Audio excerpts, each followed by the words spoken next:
നമുക്ക് 24-ാമത്തെ പദ്യം മുതൽ വായിച്ചു തുടങ്ങാം. ചിത്താദർശഗതം ദൃശ്യം സർവം കപടകുട്ടിമം പശ്യന്യസത്പരിജ്ഞാതം സ്വപ്നേ ഹേമേവ ഹസ്തകം. ഒരു ജ്ഞാനി സകലതിനെയും സകല പ്രപഞ്ച ദൃശ്യങ്ങളെയും മനസ്സാകുന്ന കണ്ണാടിയുടെ ഉള്ളിൽ പ്രതിഫലിച്ചിരിക്കുന്ന ദൃശ്യം എന്ന പോലെ കാണുന്നു. അതായത് പ്രപഞ്ചത്തിന് വാസ്തവികത അദ്ദേഹം കൽപ്പിക്കുന്നില്ല. നിഴൽ എങ്ങനെയാണ് സത്യമാവുക? പ്രതിബിംബം എപ്പോഴെങ്കിലും സത്യമാകുമോ? ഒരു മാധ്യമത്തിൽ വെറുതെ ഉണ്ടെന്ന് കാണപ്പെടുന്നതാണ് പ്രതിബിംബം എന്ന് പറയുന്നത്. ഇത് ഇവിടെ മനസ്സാകുന്ന മാധ്യമത്തിൻ്റെ ഉള്ളിൽ പ്രപഞ്ച ദൃശ്യങ്ങളാകുന്ന പ്രതിബിംബങ്ങൾ കാണപ്പെടുന്നു. അതെല്ലാം കപട കുട്ടിമം പോലെയാണ്. കുട്ടിമം എന്ന് പറഞ്ഞാൽ ചെറിയ തിണ്ണ, ചെറിയ വീട്, കെട്ടിടം എന്നൊക്കെയാണ്. അതുപോലെ നിസ്സാരമാണ് എന്നർത്ഥം. യഥാർത്ഥത്തിൽ ഇല്ലാത്ത ഒരു വീടിൻ്റെ പടം വരച്ചിരിക്കുന്നു. ഇതെന്താണ് എന്ന് ഒരാൾ നമ്മോട് ചോദിച്ചാൽ അത് വീട് എന്നാണ് നമ്മൾ പറയുക. ആ വീട്ടിനകത്ത് കയറി താമസിക്കാൻ പറ്റുമോ? അതിൻ്റെ ഉള്ളിൽ വസ്തുക്കൾ വെക്കാൻ പറ്റുമോ? എന്നാലും അത് വീടാണ്. വീടിൻ്റെ പടത്തെയും നമ്മൾ വീട് എന്നാണ് പറയുന്നത്. ഇതുപോലെ പ്രപഞ്ചമാകുന്ന മായാ ദൃശ്യത്തെയും നമ്മൾ പ്രപഞ്ചം എന്ന പേര് പറഞ്ഞ് വിളിക്കുന്നു. പേരിൽ മാത്രം സത്യത്വമുള്ളതാണ് ഈ പ്രപഞ്ചം. അതിൽ കഴമ്പായിട്ട് ഒന്നുമില്ല. ഒന്നുമില്ല രമേശ്. ഇത് എൻ്റെ മനസ്സിനെ വല്ലാതെ പിടിച്ച് കുലുക്കിയ ഒരു വാക്കാണ്. ഒന്നുമില്ല. അത് ഞാൻ ആദ്യം വിചാരിച്ചത് ഒരു തമാശയ്ക്ക് സാറ് പറയുന്നതാണെന്ന്. അല്ല, എപ്പോഴൊക്കെ ഞാൻ സാറിന് നമസ്കരിച്ചിട്ടുണ്ടോ എന്നോട് മാത്രം, മറ്റുള്ളവരോട് അത് പറയുന്നതായി ഞാൻ കേട്ടിട്ടില്ല. വേറെ ആരോടെങ്കിലും പറഞ്ഞിട്ടുണ്ടോ എന്നുള്ള കാര്യവും എനിക്കറിയില്ല. പക്ഷേ ഞാൻ എപ്പോഴൊക്കെ സാറിനെ പ്രണമിച്ചിട്ടുണ്ടോ അപ്പോഴെല്ലാം ഒന്നുമില്ല രമേശ്. അതൊരു മന്ത്രോപദേശമായിട്ടാണ് ഞാൻ സ്വീകരിച്ചിട്ടുള്ളത്. എനിക്ക് ഉപദേശിച്ച ഒരു മന്ത്രമാണ്. എന്താണ്? ഒന്നുമില്ല. സർവം കപടകുട്ടിമം. ഒരു അയഥാർത്ഥമായ വീടോ കെട്ടിടമോ പോലെയാണ് ജ്ഞാനിയുടെ ഉള്ളിൽ പ്രതിഫലിക്കുന്ന ഈ പ്രപഞ്ചം. അദ്ദേഹം അതിന് സത്യത്വം കൽപ്പിക്കുന്നില്ല എന്നർത്ഥം. പശ്യന്യസത്പരിജ്ഞാതം. കണ്ടാലും അതില്ല എന്നാണ് ജ്ഞാനിയുടെ തീരുമാനം. വ്യക്തമായി അനുഭവിക്കുന്നു, ഇന്ദ്രിയ മനസ്സുകളിലൂടെ അനുഭവിക്കുന്നു, എന്നാലും ഇതില്ല. കാനൽ ജലത്തിൻ്റെ രഹസ്യം അറിയാവുന്ന ഒരു വ്യക്തി കാനൽ ജലത്തെ കാണുമ്പോൾ വെള്ളത്തെ അദ്ദേഹം കാണുന്നു, കണ്ടാലും ഒരു തുള്ളി വെള്ളം അവിടെ ഇല്ല. ഇതാണ് ബുദ്ധിമാന്റെ തീരുമാനം.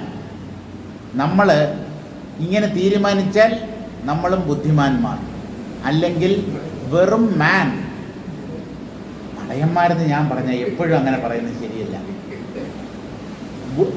പ്രപഞ്ചത്തെ മിഥ്യയായി കാണാൻ കഴിഞ്ഞാൽ അവൻ ബുദ്ധിമാൻ, അല്ലെങ്കിൽ വെറും മാൻ. വെറും മനുഷ്യൻ, സാധാരണ മനുഷ്യൻ. സാധാരണ മനുഷ്യർക്ക് വേദാന്തം നൽകിയിട്ടുള്ള പേരാണ് മണ്ടൻ എന്നുള്ളത്. അദ്ദേഹം പറഞ്ഞത് ശരിയാണ്. പക്ഷേ എപ്പോഴും നമ്മെ സ്വയം തരം താഴ്ത്തുന്ന ആ വാക്ക് എന്തിന് പ്രയോഗിക്കണം? നമ്മളൊക്കെ സാധാരണ മനുഷ്യർ. മാൻ. ബുദ്ധിമാനാവണം.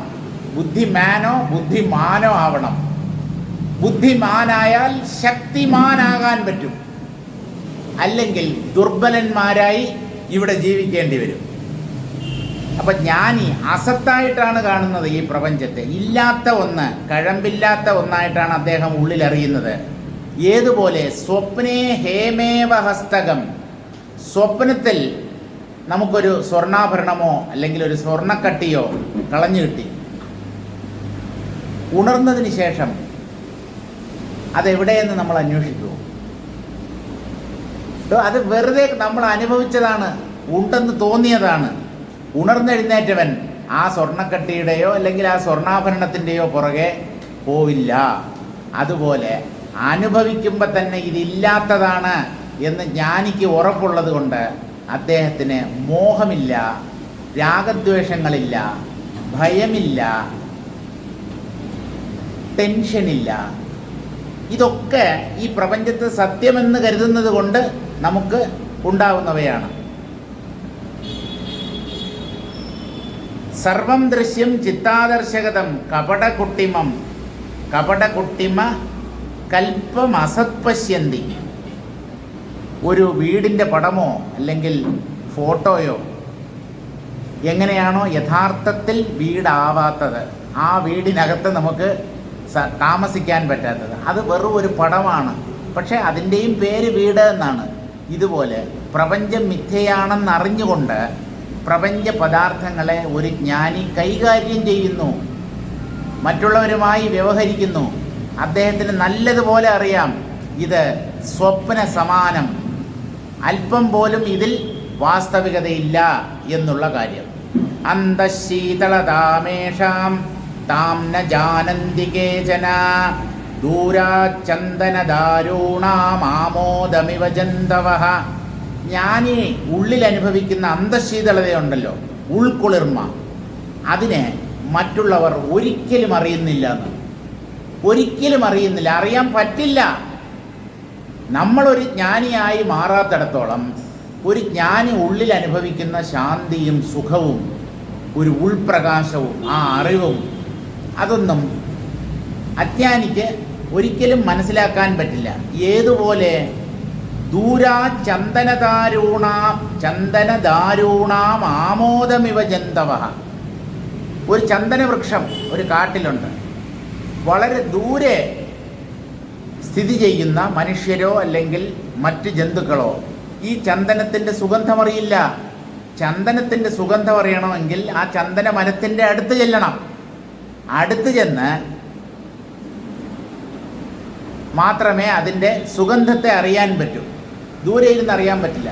അതുപോലെ ഈ അജ്ഞാനികൾ ജ്ഞാനികളിൽ നിന്ന് വളരെ അകലെയാണ്. ആ ജ്ഞാനിയുടെ ആന്തരമായ അനുഭവത്തെ ഒരു അജ്ഞാനിക്ക് ഒരിക്കലും അറിയാൻ സാധ്യമല്ല. അവരുടെ ആ മാനസിക അവസ്ഥയിലെത്തിയാലല്ലാതെ അതിനെക്കുറിച്ച് ഒരു ചെറിയ സൂചന പോലും ഈ അജ്ഞാനികൾക്ക് ലഭിക്കുകയില്ല. പണ്ഡിതൻ തൻ പരമരഹസ്യമിതാരു പാർത്തിടുന്നു എന്നാണ് ഗുരുദേവൻ ചോദിക്കുന്നത്. പണ്ഡിതൻ എന്ന് പറഞ്ഞാൽ ബ്രഹ്മജ്ഞാനി, തത്വദർശി. ആ തത്വദർശിയുടെ പരമമായ രഹസ്യം, അദ്ദേഹത്തിൻ്റെ ആന്തരികമായ അനുഭവം എന്താണ് എന്നുള്ള കാര്യം ആര് പാർത്തിടുന്നു എന്ന് പറഞ്ഞാൽ ആരാണ് കാണുന്നത്, ആരാണ് അതിനെ മനസ്സിലാക്കാൻ സാമർഥ്യമുള്ളവർ. ഇതാണ് ഗുരുദേവൻ്റെ അഭിപ്രായം. ഏതു വിജ്ഞാത വിജ്ഞേയാസ്താദൃശാഃ പാവനാശയാഃ ജാനന്തി താംസ്തഥൈവാന്തരഹേഃ പാദാനിവാഹയഃ. ഏതു വിജ്ഞാത വിജ്ഞേയാഃ, അറിയേണ്ടതിനെ വേണ്ട പോലെ അറിഞ്ഞവർ. ഏതാണ് അറിയേണ്ടത്? ബ്രഹ്മം. മറ്റുള്ളത് നിങ്ങൾക്ക് വേണമെങ്കിൽ അറിയാൻ, അറിഞ്ഞില്ലെങ്കിലും കുഴപ്പമൊന്നുമില്ല. നിങ്ങൾ ഫിസിക്സ് പഠിച്ചാൽ എന്ത്, പഠിച്ചില്ലെങ്കിൽ എന്ത്, ഇൻഫർമേഷൻ ടെക്നോളജി അതിനെക്കുറിച്ച് നിങ്ങൾക്ക് അറിയാമെങ്കിലും അറിഞ്ഞില്ലെങ്കിലും ഒരു നഷ്ടവുമില്ല.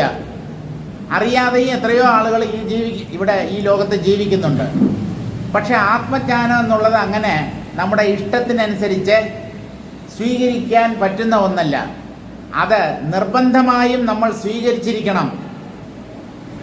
അതില്ലാതെ ഇവിടെ സ്വസ്ഥമായി ജീവിക്കാൻ ആർക്കും സാധ്യമല്ല. അപ്പോൾ വിജ്ഞാത വിജ്ഞേയന്മാർ, വേണ്ട പോലെ അറിയേണ്ടതിനെ അറിഞ്ഞവർ.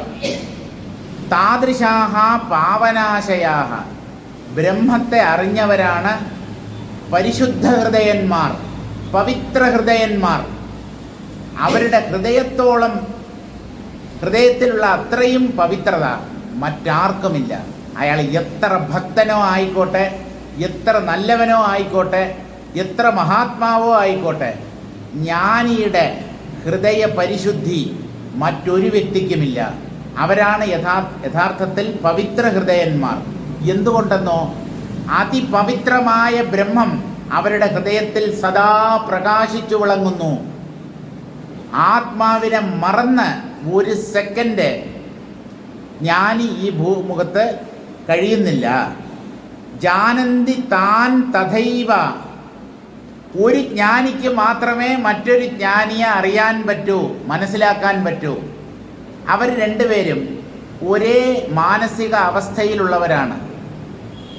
ഭൂമിയിലിരിക്കുന്നവന് ചന്ദ്രനിൽ എന്താണുള്ളത് എന്നറിയാൻ പറ്റില്ല. ചന്ദ്രോപരിതലത്തിൽ നമ്മൾ ചെന്നിറങ്ങി അവിടെ നോക്കിയാൽ മാത്രമേ എന്താണ് അവിടുത്തെ കാഴ്ചകൾ എന്നുള്ളത് അറിയാൻ പറ്റൂ. അപ്പോൾ സമാന ഹൃദയന്മാരാണ് തമ്മിൽ മനസ്സിലാക്കുക. ഇതിനൊരു ഉദാഹരണം പറയുകയാണ്.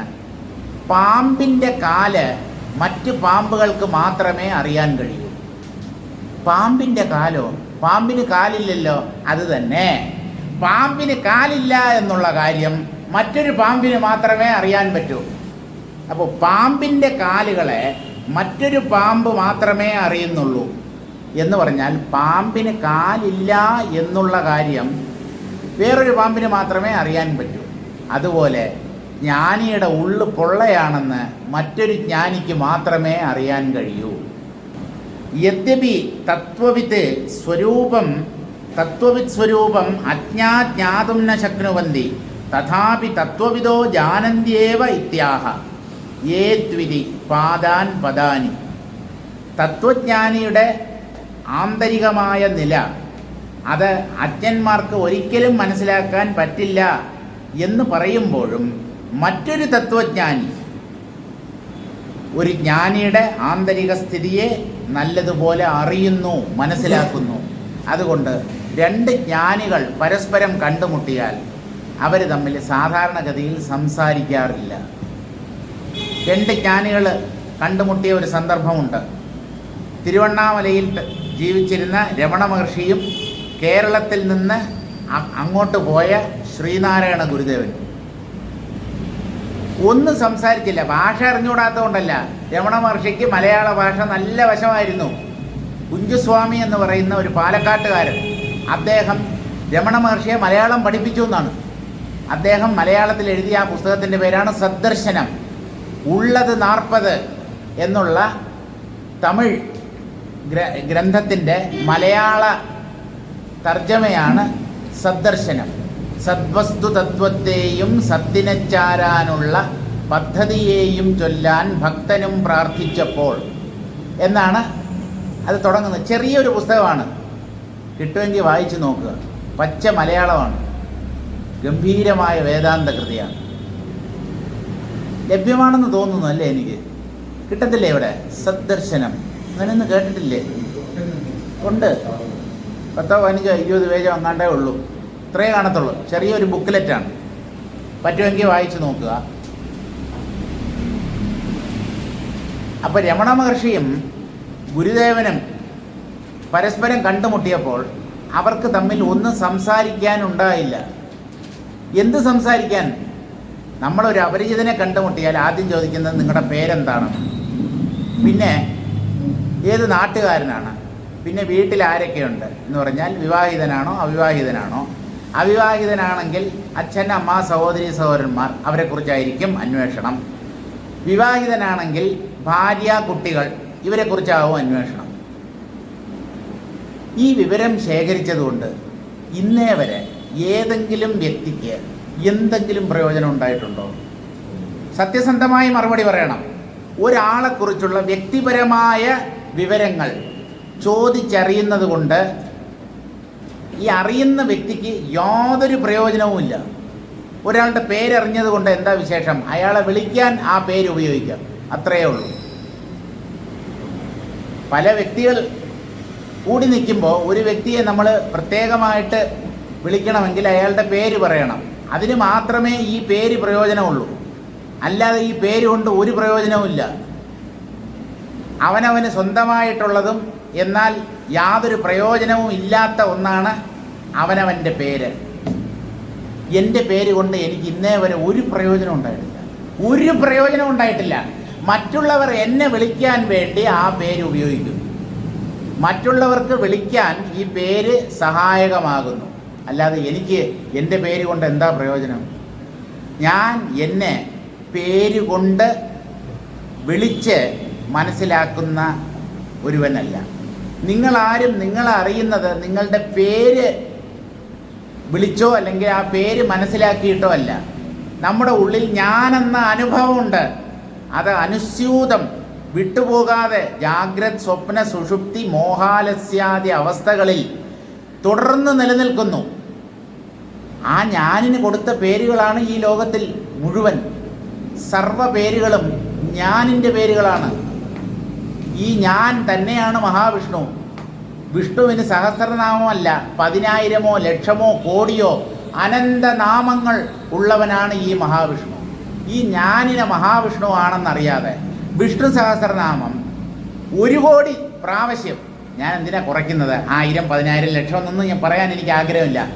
1 കോടി പ്രാവശ്യം കോടി അർച്ചന, വിഷ്ണു സഹസ്രനാമ കോടി അർച്ചന നടത്തിയാലും ഈ ആയിരക്കണക്കിന് നാമങ്ങൾ കൊണ്ട് സൂചിപ്പിക്കപ്പെടുന്ന ഈശ്വര തത്വമാണ് എൻ്റെ ഉള്ളിൽ ഞാനായി പ്രകാശിക്കുന്നത് എന്ന സത്യം തിരിച്ചറിഞ്ഞില്ലെങ്കിൽ ഒരു പ്രയോജനവുമില്ല. നിങ്ങളുടെ മനസ്സ് വേദനിപ്പിക്കുന്നതെന്ന് ഒരിക്കലും വിചാരിക്കരുത്. ഇത് പറയാതിരുന്നാൽ എൻ്റെ മനസ്സ് വേദനിക്കും. അപ്പം എൻ്റെ വേദന മാറ്റുക എന്നുള്ളതാണ് എനിക്ക് പ്രധാനം. അതുകൊണ്ട് നിങ്ങളുടെ മനസ്സ് നൊന്താലും നൊന്തില്ലെങ്കിലും ഞാൻ ഇങ്ങനെയുള്ള ചില കയ്പുള്ള സത്യങ്ങൾ വിളിച്ചു പറയുക തന്നെ ചെയ്യും. പാമ്പിൻ്റെ കാലിനെ മറ്റൊരു പാമ്പ് അറിയുന്നത് പോലെ, അല്ലെങ്കിൽ മറ്റു പാമ്പുകൾ അറിയുന്നത് പോലെ, ജ്ഞാനിയുടെ ആന്തരികമായ സ്ഥിതിയെ മറ്റൊരു ജ്ഞാനിക്ക് മാത്രമേ അറിയാൻ കഴിയൂ. ഭാവം നിഗൂഹയന്ത്യേതേ തമുത്തമമനുത്തമാഃ ഗ്രാമ്യൈർധനൈഃ കിലാനർഘ്യഃ കശ്ചിന്താമണിരാപണേ. ഭാവം നിഗൂഹയന്ത്യേതേ. ഈ ജ്ഞാനികൾ ഒരിക്കലും താൻ ജ്ഞാനിയാണ് എന്നുള്ള കാര്യത്തെ തൻ്റെ വാക്കിലൂടെയോ പ്രവൃത്തിയിലൂടെയോ പ്രകടിപ്പിക്കാറില്ല. തന്നെ അറിന്തവർ തന്നെ മറൈപ്പർ, തന്നെ അറിയാതവർ തന്നെ കാട്ടുവർ. കൈവല്യനവനീതത്തിലെ ഒരു ശ്ലോകമാണ്. തന്നെ മനസ്സിലാക്കിയവൻ തന്നെ മറച്ചു കളയും. താൻ ദിവ്യനാണ്, താൻ മഹാനാണ്, താൻ ആത്മജ്ഞാനിയാണ്, ഇതൊന്നും അദ്ദേഹം മറ്റുള്ളവരുടെ മുമ്പിൽ പ്രകടിപ്പിക്കില്ല. തന്നെ മനസ്സിലാക്കാത്തവർ, താൻ ബ്രഹ്മമാണ് എന്ന് മനസ്സിലാക്കാതെ തന്നെ അല്പനായ ഒരു വ്യക്തിയായി അറിയുന്നവരാണ് പൊങ്ങച്ചവും പറഞ്ഞ് മറ്റുള്ളവരുടെ മുമ്പിൽ തൻ്റെ പ്രൗഢി പ്രദർശിപ്പിക്കാൻ ശ്രമിക്കുന്നത്. തന്നെ അറിയുന്നവൻ തന്നെ മറച്ചു കളയും, തന്നെ പ്രകടിപ്പിക്കില്ല. തന്നെ അറിയാത്തവൻ തന്നെ പ്രകടിപ്പിച്ചുകൊണ്ടേയിരിക്കും. ഇതാണ് മനുഷ്യരുടെ സ്വഭാവം. ഞാൻ ഏതെങ്കിലും ഒരു മൂലയ്ക്ക് ഒതുങ്ങിക്കൂടി കഴിയും. ബാലകൃഷ്ണൻ നായർ സാറിനെ അറിയാവുന്ന എത്ര പേർ ഭാരതത്തിലുണ്ട്? കുറേ മലയാളികൾ, ഭാരതത്തിന് പുറത്തുള്ള വിദേശ മലയാളികളും സാറിനെ കുറിച്ച് മനസ്സിലാക്കിയിട്ടുണ്ട്. പക്ഷേ ഈ കേരളം എന്നുള്ള കോണകം പോലെയുള്ള ഈ ചെറിയ സംസ്ഥാനത്തിന് പുറത്ത് ബാലകൃഷ്ണൻ നായർ സാറിനെ കുറിച്ച് മനസ്സിലാക്കിയ എത്ര പേരുണ്ട്? ഇല്ല എന്ന് തന്നെ പറയാം. അപ്പോൾ തൻ്റെ സ്വരൂപത്തെ മറ്റുള്ളവരുടെ മുമ്പിൽ പ്രദർശിപ്പിക്കാതെ മൂടി വയ്ക്കുന്നവരാണ് ഈ ജ്ഞാനികൾ. തമുത്തമമനുത്തമാഃ. അയാളാണ് ഉത്തമൻ. തന്നെ പ്രകടിപ്പിക്കാതെ, തന്നെ മറ്റുള്ളവരുടെ മുമ്പിൽ പ്രദർശിപ്പിക്കാതെ കഴിയുന്നവനാണ് ശ്രേഷ്ഠൻ. തന്നെ പ്രകടിപ്പിക്കുക എന്ന് പറഞ്ഞാൽ ഈ താൻ എന്ന് പറയുന്നത് വെറും നിസ്സാരമാണ്. നിസ്സാരമായ ഒന്നിനെ ബാക്കിയുള്ളവരുടെ മുമ്പിൽ എഴുന്നള്ളിക്കുക എന്ന് പറഞ്ഞാൽ അത് അപലപനീയമായ ഒരു കാര്യമാണ്. വിദ്യാരണ്യ സ്വാമികൾ ചില ഉദാഹരണങ്ങൾ പറയാം. അതെനിക്ക് ഈ സദസ്സിൽ വെച്ച് പറയാൻ പറ്റുമെന്ന് സംശയമുണ്ട്, എന്നാലും പറഞ്ഞു കളയാം. ഉദാഹരണത്തിൽ മാത്രമേ അശ്ലീലതയുള്ളൂ. പറയാൻ ഉദ്ദേശിക്കുന്ന കാര്യം ശ്രേഷ്ഠമായതുകൊണ്ട് അല്പം അശ്ലീലം കലർന്നതായാലും ആ ഉദാഹരണം പറയാം. ജ്ഞാനി എന്തുകൊണ്ടാണ് തന്നെ മറ്റുള്ളവരുടെ മുമ്പിൽ പ്രകാശിപ്പിക്കാതെ അല്ലെങ്കിൽ പ്രകടിപ്പിക്കാതെ മറഞ്ഞ് ഒതുങ്ങി കഴിയുന്നത് എന്ന് ചോദിച്ചാൽ, ഗുഹ്യഭാഗത്ത് കുഷ്ഠരോഗമുള്ള ഒരു വേശ്യ തൻ്റെ കസ്റ്റമറുടെ മുമ്പിൽ നിന്ന് അതിനെ ഒളിക്കാൻ ശ്രമിക്കുന്നത് പോലെയാണത് എന്ന്. അതായത് ഈ ഞാൻ എന്നുള്ളത് ജ്ഞാനിയുടെ ദൃഷ്ടിയിൽ നിസ്സാരമോ അല്പമോ വകയ്ക്ക് കൊള്ളാത്തതോ ആയ ഒന്നാണ് വ്യക്തിത്വം. ആ വ്യക്തിത്വം മറ്റുള്ളവരുടെ മുമ്പിൽ പ്രദർശിപ്പിക്കപ്പെടേണ്ട ഒന്നല്ല. അതിനെ മറയ്ക്കുകയാവും നല്ലത്. നിഴലിനെ ആരെങ്കിലും ഇതാണ് ഞാൻ എന്ന് പറയൂ? വസ്തുവിൻ്റെയാണ് നിഴൽ, വസ്തുവിനാണ് പ്രാധാന്യം. വസ്തു ഉണ്ടെങ്കിലേ നിഴലുള്ളൂ. ബ്രഹ്മമാണ് പ്രധാനം. ബ്രഹ്മത്തിൻ്റെ ബുദ്ധിയിൽ കാണപ്പെടുന്ന ഒരു നിഴലാണ് ഈ ജീവഭാവം അഥവാ ഞാൻ. ആ ബ്രഹ്മത്തെ അറിഞ്ഞവർ ഈ നിഴലിനെ എങ്ങനെ മറ്റുള്ളവരുടെ മുമ്പിൽ പ്രദർശിപ്പിക്കാൻ താത്പര്യപ്പെടും? അവർക്ക് അവരുടെ ഉള്ളിലുള്ള ഞാൻ തന്നെ നിസ്സാരമാണ് എന്ന കാര്യം മനസ്സിലായിരിക്കുന്നു. അതുകൊണ്ട് തൻ്റെ മുമ്പിൽ നിന്ദ്യമായ, തൻ്റെ കാഴ്ചപ്പാടിൽ നിന്ദ്യമായ, മോശമായ, കൊള്ളരുതാത്ത ഒന്നിനെ മറ്റുള്ളവരുടെ മുമ്പിൽ ആരും പ്രദർശിപ്പിക്കാൻ ആഗ്രഹിക്കാത്തതുപോലെ ജ്ഞാനി തൻ്റെ ഉള്ളിലുള്ള ആ ഞാൻ ഭാവത്തെ മറ്റുള്ളവരുടെ മുമ്പിൽ, ലോകരുടെ മുമ്പിൽ ഒരിക്കലും പ്രദർശിപ്പിക്കാറില്ല. അങ്ങനെയുള്ളവരാണ് ഉത്തമന്മാർ. അവർക്ക് തുല്യമായി മറ്റാരും തന്നെ ഇല്ല. ഇതിനൊരു ഉദാഹരണം പറയുകയാണ്. ഗ്രാമ്യൈർ ധനൈഹി കില അനർഘ്യഃ കഹാ ചിന്താമണിരാപണേ. ഗ്രാമവാസികൾ അല്ലെങ്കിൽ നിർധനരായ ജനങ്ങൾ, അവർക്കാണ് രത്നം, സ്വർണം മുതലായ വിലപിടിപ്പുള്ള വസ്തുക്കൾ പ്രധാനമായി തീരുന്നത്. അവരാണ് ഇതിൻ്റെയൊക്കെ പുറകെ പോകുന്നത്. ഗ്രാമത്തിലെ ജനങ്ങൾ എന്ന് പറഞ്ഞാൽ അത്ര സാമ്പത്തിക ശേഷിയൊന്നും ഇല്ലാത്തവർ, അങ്ങനെയുള്ള നവരത്നങ്ങളോ അല്ലെങ്കിൽ സ്വർണ്ണാഭരണങ്ങളോ വിൽക്കപ്പെടുന്ന ഒരു കടയിൽ, ആഭരണക്കടയിൽ ചിന്താമണി ഒരിക്കലും വിൽക്കപ്പെടാറില്ല. ചിന്താമണി എന്ന് പറഞ്ഞാൽ എന്താ കഥ! ചിന്താമണി എന്ത് ചോദിച്ചാലും അത് തരുന്ന രത്നമാണ്. നമ്മുടെ ആഗ്രഹങ്ങൾ നിറവേറ്റുന്ന ഒരു രത്നമാണ് ചിന്താമണി. അതിൻ്റെ അടുത്ത് എന്ത് ചോദിച്ചാലും കിട്ടും. അങ്ങനെയുള്ള ചിന്താമണി കടകളിൽ വിൽക്കാറില്ല. അങ്ങനെ ആ ചിന്താമണി ആരും കടകളിൽ വിൽക്കാറില്ല. അത് കച്ചവടത്തിന് വയ്ക്കാറില്ല.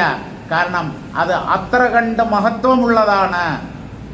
അതുപോലെ അല്പമായ അഹന്തയെയാണ് അല്പരായ വ്യക്തികൾ മറ്റുള്ളവരുടെ മുമ്പിൽ അവതരിപ്പിക്കുന്നത്.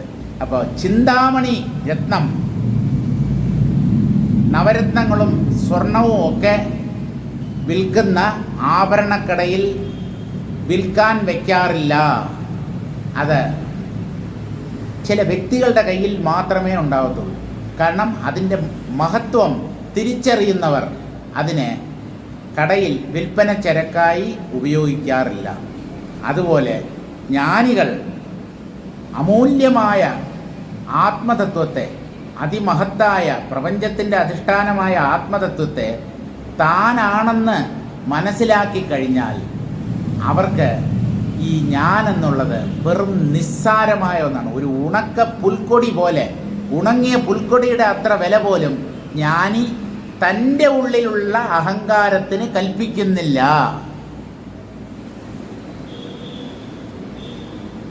ദാംഭികാസ്തു ലക്ഷണാനി പ്രഖ്യാപയന്തി. ദാംഭികന്മാർ എന്ന് പറഞ്ഞാൽ ദംഭമുള്ളവർ, പൊങ്ങച്ചം, അഹങ്കാരം, തലക്കനം, ഇതിനെയൊക്കെയാണ് ദംഭം എന്ന് പറയുന്നത്. ആ ദംഭം എന്നുള്ള സ്വഭാവം ഉള്ളവരാണ് തങ്ങളുടെ മഹത്വത്തെ, തങ്ങളുടെ മഹിമയെ മറ്റുള്ളവരുടെ മുമ്പിൽ എപ്പോഴും വെളിപ്പെടുത്തിക്കൊണ്ടിരിക്കുക. തത്വജ്ഞാസ്തു, തത്വജ്ഞന്മാരാകട്ടെ, നിഗൂഹയന്തി, അവർ തൻ്റെ മഹത്വത്തിനെ മറച്ചു കളയും. അതിനെ പുറത്ത് പ്രകടിപ്പിക്കാൻ അവർക്ക് താത്പര്യമില്ല. പുറത്ത് പ്രകടിപ്പിക്കുന്നത് അഹങ്കാരമുള്ളത് കൊണ്ടാണ്. ജ്ഞാനിയുടെ ഉള്ളിൽ അഹങ്കാരമില്ലാത്തത് കൊണ്ട് അദ്ദേഹം യഥാർത്ഥത്തിൽ മഹാനായിരുന്നാൽ പോലും തൻ്റെ മഹത്വത്തെ 4 പേരുടെ മുമ്പിൽ പ്രദർശിപ്പിക്കുകയില്ല. നിഗൂഹയന്തി അനേന വിശേഷേണ വാ തേ പരിചയ ഇത്യാശയേനാഹ. ഈ ഒരു സ്വഭാവ വിശേഷം കൊണ്ട് തന്നെ മഹാന്മാരെ നമ്മൾ തിരിച്ചറിയണം. അതായത് യഥാർത്ഥ മഹത്വമുള്ളവർ തന്നെ വലിയവനാണ് എന്ന് മറ്റുള്ളവരുടെ മുമ്പിൽ കാണിക്കാറില്ല. അവർ അത്യന്തം വിനയമുള്ളവരായിരിക്കും. അങ്ങനെ തന്നെ പ്രദർശിപ്പിക്കാത്തവരാണ് മഹാത്മാക്കൾ എന്ന് മറ്റുള്ളവർ തിരിച്ചറിയണം. മഹാന്മാരെ തിരിച്ചറിയാനുള്ള ഒരു ലക്ഷണം ഇതാണ്. ഞാനിന് പ്രാധാന്യം നൽകാത്തവർ, തന്നെ ഒരു വലിയ വ്യക്തിയായി തന്നെ എല്ലാവരും മതിക്കണം, ആദരിക്കണം, ബഹുമാനിക്കണം, താൻ വരുമ്പോൾ എല്ലാവരും എഴുന്നേറ്റ് നിന്ന് തന്നോടുള്ള ആദരവ് പ്രകടിപ്പിക്കണം, അങ്ങനെയൊന്നും ആഗ്രഹിക്കാറില്ല. അദ്ദേഹം എല്ലാവരെയും കൈകൂപ്പി തൊഴുന്ന ഒരു വ്യക്തിയായിരിക്കും. ബാലകൃഷ്ണൻ നായർ സാറ് പ്രഭാഷണത്തിനായി സ്റ്റേജിൽ വരുമ്പോൾ സ്റ്റേജിൽ കയറി ആദ്യം സദസ്സിനെ തൊഴുകയാണ് ചെയ്യുന്നത്.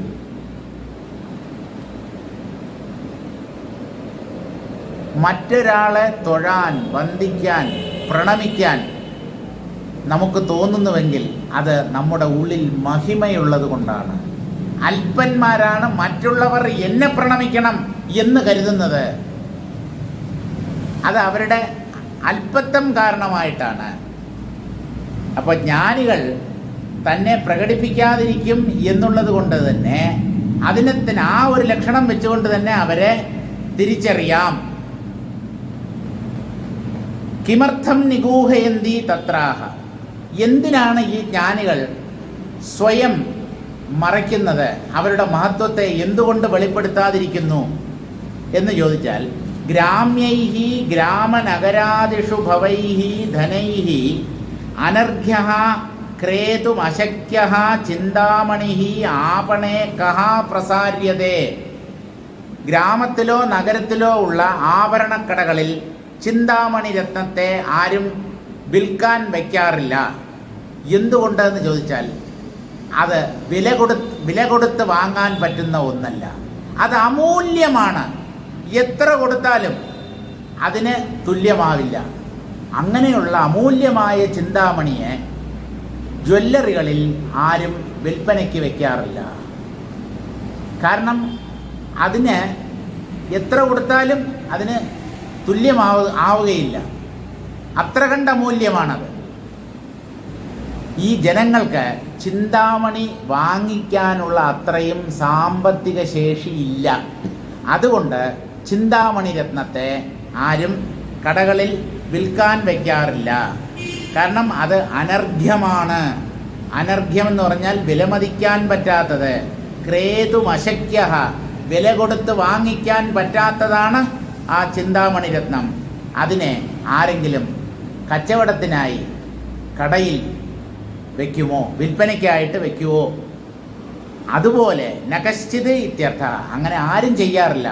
അതുപോലെ വിലമതിക്കാൻ പറ്റാത്ത ആത്മതത്വത്തെ താനാണ് എന്ന്, അതാണ് താൻ എന്ന് സാക്ഷാത്കരിച്ച വ്യക്തികൾ അതിനെ മറ്റുള്ളവരുടെ മുമ്പിൽ പ്രദർശിപ്പിക്കാറില്ല. കാരണം മറ്റുള്ളവർക്ക് അത് മനസ്സിലാക്കാൻ പറ്റില്ല. താൻ അനുഭവിക്കുന്ന സത്യം, അതിൻ്റെ മഹത്വം, അത് ഈ ജനങ്ങളെ പറഞ്ഞ് ഫലിപ്പിക്കാനും പറ്റത്തില്ല. അവർക്ക് സ്വയമായി മനസ്സിലാക്കാനും പറ്റില്ല. അതുകൊണ്ട് തൻ്റെ ഉള്ളിലുള്ള ആ അമൂല്യമായ ആത്മതത്വത്തെ പുറമേ പ്രകടിപ്പിക്കാതെ ഛന്നത്വമാർന്ന കനൽ പോലെ എന്നാണ് ഹരിനാമകീർത്തനത്തിലെ തുഞ്ചത്താചാര്യൻ അതിനെ ജ്ഞാനികളുടെ മനസ്സിനെ അല്ലെങ്കിൽ അവരുടെ സ്വഭാവത്തെ വിശദീകരിക്കുന്നത്. ഛന്നത്വമാർന്ന കനൽ പോലെ. ഈ കനൽ കുറച്ച് നേരത്തേക്ക് വെച്ച് കഴിഞ്ഞാൽ അതിൻ്റെ പുറത്ത് ചാമ്പൽ കൊണ്ടുവന്ന് മൂടും. അപ്പോൾ അതിൻ്റെ തിളക്കമൊന്നും പുറത്ത് കാണത്തില്ല. പതുക്കെ ഒന്ന് ഊതിക്കഴിഞ്ഞാൽ ആ ചാമ്പൽ അകലും. അതിൻ്റെ അടിയിൽ ജ്വലിച്ചു നിൽക്കുന്ന ആ പ്രകാശം, ആ കനൽ കട്ട നമുക്ക് കാണാൻ പറ്റും. ഇതുപോലെ ജ്ഞാനികൾ ചാമ്പൽ മൂടിയ കനൽക്കട്ടകളെപ്പോലെയാണ്. അവരുടെ അടുത്ത് ചെന്ന് അവരെ സമീപിച്ച് അവരോട് എന്തെങ്കിലും ചോദ്യം ചോദിച്ച് അതിന് മറുപടി നമുക്ക് കിട്ടുമ്പോഴാണ് ഇദ്ദേഹം എത്ര മഹാനാണ് എന്ന കാര്യം മറ്റുള്ളവർക്ക് മനസ്സിലാവുന്നത്. കണ്ട ഒരു സാധാരണക്കാരൻ, ഒരു ഭ്രാന്തൻ അങ്ങനെ ഇരിക്കും. അതുകൊണ്ട് ജ്ഞാനികൾ സ്വയം പുറത്ത് മറ്റുള്ളവരുടെ മുമ്പിൽ പ്രകടിപ്പിക്കാറില്ല. കാരണം അത് അവരുടെ മഹത്വത്തിൻ്റെ ലക്ഷണമാണ്. തസ്മിൻ നിഗൂഹനേ ഭാവോ യതസ്തേഷാം ന ദർശനേ നിർവാസനാഗതദ്വൈതാ ഗതമാനാഃ കിലാംഗതേ. അവരുടെ മഹത്വത്തെ ജ്ഞാനികൾ എന്തുകൊണ്ട് മറയ്ക്കുന്നു എന്നുള്ളതിന് ഒരു വിശദീകരണം നൽകി. അവര് പ്രദർശിപ്പിക്കുന്നെങ്കിൽ അഹങ്കാരത്തെ മാത്രമേ അവർക്ക് പ്രദർശിപ്പിക്കേണ്ടതായിട്ടുള്ളൂ. അഹങ്കാരത്തെ പ്രദർശിപ്പിക്കാൻ അവർക്ക് അല്പം പോലും താല്പര്യമില്ല. ആത്മാവിനെ പ്രകടിപ്പിക്കാൻ ഒക്കുകയുമില്ല. ആത്മാവിൻ്റെ പ്രകടനമാണ് ഈ ജീവന്മാരും ജഗത്തും. ഇനിയിപ്പോൾ നമ്മളെന്താണെന്നാണ് അതിനെ പ്രകടിപ്പിക്കാൻ? അതിനെ വാക്കുകൊണ്ട് വിവരിക്കാൻ പറ്റില്ല. എന്തെങ്കിലുമൊക്കെ പ്രകടിപ്പിക്കാൻ പറ്റുന്നത് ഈ അല്പമായ ജീവഭാവത്തെയാണ്. അതിനെ പുറമേ പ്രകടിപ്പിക്കുന്നതിൽ ജ്ഞാനികൾക്ക് അശേഷം താല്പര്യമില്ല. കാരണം അത് വെറും നിഴലാണ്, ഇല്ലാത്തതാണ്, നിസ്സാരമാണ്. അതിൻ്റെ അധിഷ്ഠാനമായിരിക്കുന്ന ആത്മാവാണ് താൻ എന്നവർ വ്യക്തമായി സാക്ഷാത്കരിച്ചിരിക്കുന്നു. അതുകൊണ്ട് അവർ സ്വയം മറ്റുള്ളവരുടെ മുമ്പിൽ നിന്നും തന്നെ മറയ്ക്കുന്നു. ഞാൻ ഭാവത്തെ പ്രകടിപ്പിക്കാൻ അവർക്ക് അശേഷം താല്പര്യമില്ല. നിർവാസനാഹ, അല്പം പോലും വാസന ഉള്ളിൽ ബാക്കിയില്ലാത്തവരാണ് ജ്ഞാനികൾ. ഈ ഞാൻ എന്നുള്ളത് ഒരു തരത്തിലുള്ള വാസനയാണ്. ഞാൻ തന്നെക്കുറിച്ച് തന്നെ ചിന്തിക്കുക, തന്നെ മറ്റുള്ളവർ ആദരിക്കണം, ബഹുമാനിക്കണം, തന്നെ മഹാനായി കരുതണം എന്നൊക്കെ മനുഷ്യർ വിചാരിക്കുന്നതിന് കാരണം ഇതൊരു വാസനയാണ്. എല്ലാവരുടെ ഉള്ളിലും ഈ സ്വഭാവവിശേഷമുണ്ട്. ഈ ജ്ഞാനികൾ വാസനകളില്ലാത്തവരായതുകൊണ്ട് പിന്നെ ഗതദ്വൈതാഹ, അവരുടെ ഉള്ളിൽ നിന്നും ദ്വൈതം പൂർണ്ണമായും അപ്രത്യക്ഷമായിരിക്കുന്നു.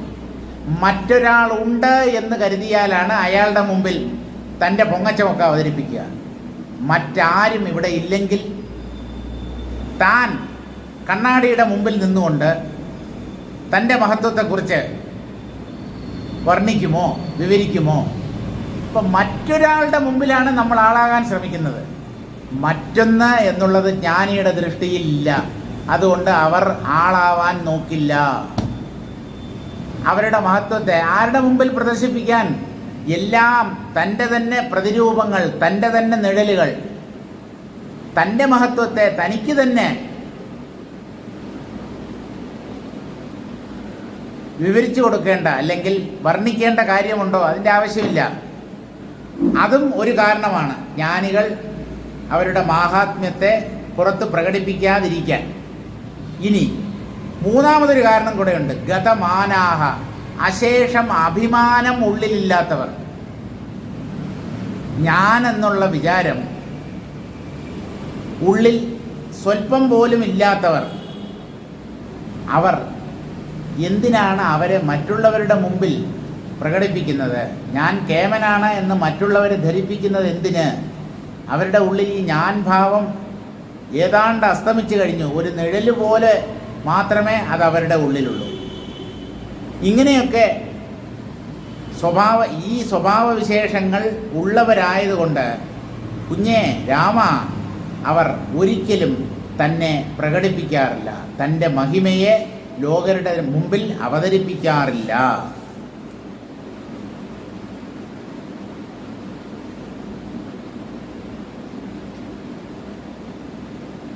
ആപണപ്രസാരണലിംഗേന നായം ചിന്താമണിരിതി വത് നായം ചിന്താമണിരിതിവത് ബലാത് സ്വഗുണപ്രഖ്യാപനലിംഗേന ദാംഭികോയം ന തത്വവിദിതി ജ്ഞേയം ഇത്യാശയേന. ചിന്താമണിരത്നം കടയിൽ വെച്ചിട്ടുള്ള, വിൽക്കാൻ വെച്ചിട്ടുള്ള ഒരു സാധനമാണെങ്കിൽ അത് വിൽക്കപ്പെടാൻ വെച്ചിരിക്കുന്നു എന്നുള്ളത് കൊണ്ട് തന്നെ അത് ചിന്താമണി അല്ല എന്ന തീരുമാനത്തിലെത്തും ആ കടയിൽ വരുന്നവർ. കാരണം ചിന്താമണി അങ്ങനെ കടയിൽ വാങ്ങിക്കാൻ കിട്ടുന്ന സാധനമല്ല. അപ്പം അങ്ങനെ ഒരു ചിന്താമണി എന്ന പേരിൽ വേറെ ഏതെങ്കിലും ഒരു രത്നത്തെ വിൽക്കാൻ വെച്ചാൽ അത് വിൽക്കാൻ വെക്കപ്പെട്ടിരിക്കുന്നു എന്നുള്ളത് കൊണ്ട് തന്നെ അത് ചിന്താമണിയല്ല എന്ന് മറ്റുള്ളവർ പെട്ടെന്ന് മനസ്സിലാക്കും.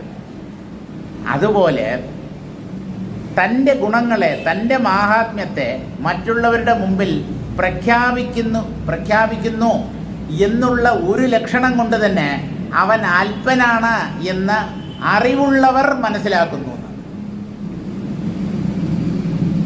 തന്നെ, അതായത് പൊങ്ങച്ചം പറയുക, തൻ്റെ മാഹാത്മ്യങ്ങളും ഗുണഗണങ്ങളും ഒക്കെ മറ്റുള്ളവരുടെ മുമ്പിൽ സ്വയം വിളിച്ചു പറയുക, അത് അല്പത്വത്തിൻ്റെ ലക്ഷണമാണ്. ആ ഒരു ലക്ഷണം തന്നെ ഇയാൾ ദാംഭികനാണ്, ഉള്ളിൽ ദമ്പം, അഹങ്കാരം ഉള്ള ഒരു വ്യക്തിയാണ് എന്ന് വിളിച്ചറിയിക്കും. തത്വവിധി, ഇയാൾ യഥാർത്ഥത്തിൽ തത്വജ്ഞാനിയല്ല, ബ്രഹ്മജ്ഞാനിയല്ല എന്ന് മനസ്സിലാക്കണം. അപ്പോൾ ഈ ഒരു ഗുണവിശേഷത്തിൽ നിന്നും ജ്ഞാനികളെ നമുക്ക് തിരിച്ചറിയാം.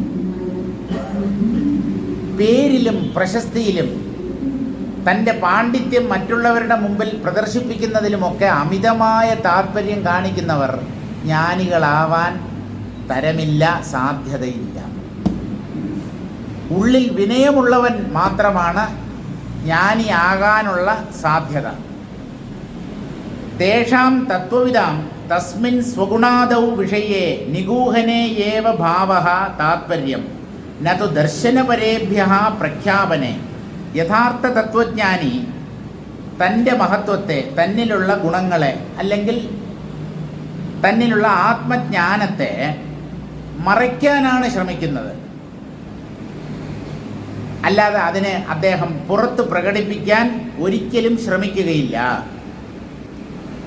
യതഃ തേ നിർവാസനാഃ ഖ്യാതി മാനാദി രാഗവാസനാശൂന്യാഃ. കാരണം അവരുടെ ഉള്ളിൽ വാസനകൾ ബാക്കിയില്ല.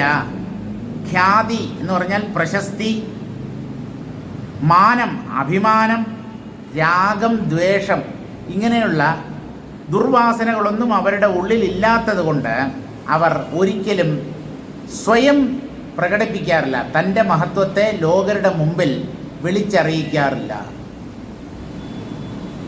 അംഗ എന്ന് അഭിസംബോധന ചെയ്തിരിക്കുന്നത് രാമനെയാണ്. കുഞ്ഞേ, വാത്സല്യം കൂടുമ്പോഴാണ് വസിഷ്ഠ മഹർഷി രാമനെ കുഞ്ഞേ, മോനെ, കുട്ട എന്നൊക്കെ വിളിക്കുന്നത്. അതിന് സംസ്കൃതത്തിൽ അംഗ എന്നാണ് പറയുന്നത്.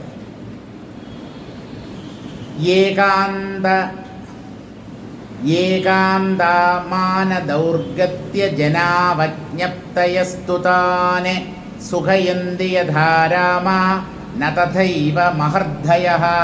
ഇനി ജ്ഞാനികളുടെ മറ്റൊരു സവിശേഷത കൂടി പറയാം. ഏകാന്തത ആഗ്രഹിക്കുന്നവരാണവർ.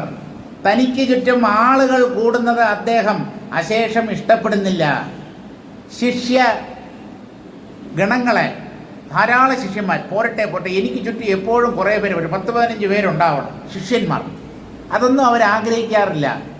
ഒറ്റയ്ക്കിരിക്കാനാണ് അവർക്ക് ഇഷ്ടം. ഏകാന്ത സ്ഥാനങ്ങളിൽ കഴിയുന്നതാണ് അവർ കൂടുതൽ ഇഷ്ടപ്പെടുന്നത്. ഏകാന്ത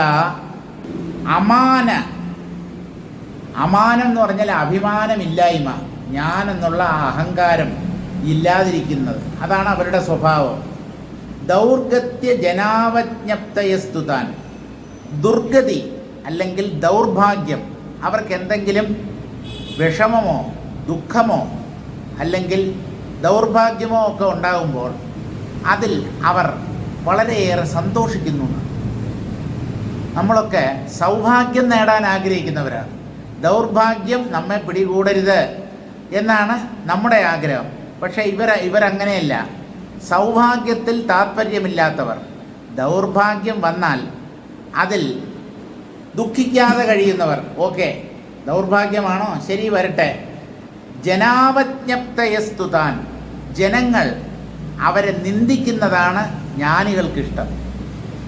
തന്നെ ആരെങ്കിലും ആൾക്കാർ കുറ്റം പറയണം, എന്തെങ്കിലും ഇല്ലാത്തതും കൊല്ലാത്തതും ഒക്കെ പറയണം. അതാണ് അവർക്കിഷ്ടം. അതെന്തുകൊണ്ടെന്ന് ചോദിച്ചു കഴിഞ്ഞാൽ അവരുടെ ഉള്ളിലുള്ള അഹങ്കാരത്തെ തന്നെ അവർ അവജ്ഞയോടുകൂടി കാണുന്നു. അപ്പോൾ ഈ വ്യക്തിയെ മറ്റുള്ളവർ കുറ്റം പറയുമ്പോൾ അല്ലെങ്കിൽ ഈ വ്യക്തിയെ അധിക്ഷേപിക്കുമ്പോൾ ഇവർക്ക് സന്തോഷമാണ്. തൻ്റെ ഉള്ളിൽ താൻ തന്നെ നിന്ദിക്കുന്ന ഈ ഞാനിനെ ഈ ലോകരും നിന്ദിക്കുന്നു എന്ന് പറയുമ്പോൾ അദ്ദേഹത്തിന് വലിയ സന്തോഷമാണ്. നമ്മൾ ഈ ഞാനിനെ വലിയ ഒരു കാര്യമായി വിചാരിക്കുന്നത് കൊണ്ടാണ് മറ്റുള്ളവർ നമ്മെ എന്തെങ്കിലും പറയുമ്പോൾ നമ്മുടെ ഈഗോ ഹർട്ടാവുന്നത്, അഹങ്കാരത്തിന് ക്ഷതമേൽക്കുന്നത് നമുക്കിഷ്ടമല്ല. ഞാൻ മോശക്കാരനാണ് എന്ന് ആരെങ്കിലും പറഞ്ഞാൽ നമുക്ക് ദേഷ്യമാണ് വരുന്നത്. ഇയാളാര്?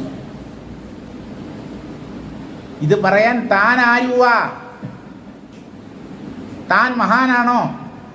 എന്നെ ഒന്നിനും കൊള്ളാത്തവൻ, യൂസ്ലെസ് എന്ന് പറയാൻ നിങ്ങൾക്കെന്ത് അവകാശം എന്ന് തട്ടിക്കയറുന്നവരാണ് ബഹുഭൂരിപക്ഷം ജനങ്ങൾ. ജ്ഞാനികൾക്ക് അങ്ങനെയില്ല. അവരെ അപമാനിച്ചാൽ, അവരെ സ്തുതിക്കുന്നതിനേക്കാളും അവർക്ക് സന്തോഷമുണ്ടാകും.